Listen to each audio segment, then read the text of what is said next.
আপনি দেখছেন বিনি পয়সায় বিনোদন। কৃপান পদ্মকে জড়িয়ে ধরল। আসলে ঘটনাটি ঘটেছে অন্যরকম। মেহেক অঙ্কিতের সাথে ভালোবাসার কথা বলছিল।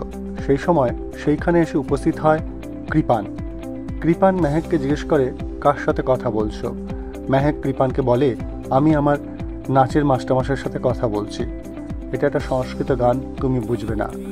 তখন মেহেক কৃপানের নানান রকম প্রশংসা শুরু করে দেয়।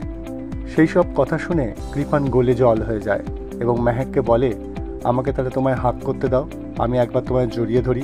কথা শুনে মেহেক মাথা খারাপ হয়ে যায়। সে কোনো রকমে বলে যে ঠিক আছে, তোমার চোখ বেঁধে দেবো, তুমি আমাকে খুঁজে নিয়ে জড়িয়ে ধরবে। বলে কৃপানের চোখ বেঁধে সে সরে যায়, গিয়ে গীতাকে ফোন করে। সেই সময় হঠাৎ করে চলে আসে পদ্ম। পদ্মকে কৃপানের সামনে দাঁড় করিয়ে দিয়ে সে চলে যায় এবং কৃপান এসে পদ্মকে জড়িয়ে ধরে এবং সেই সময় সেখানে এসে উপস্থিত হয় কৃপানের মা এবং তা দেখে সে চিৎকার করে ওঠে। কৃপান কি এবার বুঝে যাবে যে মেহেকের কাণ্ড কারখানা? এই সব কিছুই জানতে দেখতে থাকুন বিনি পয়সায় বিনোদন।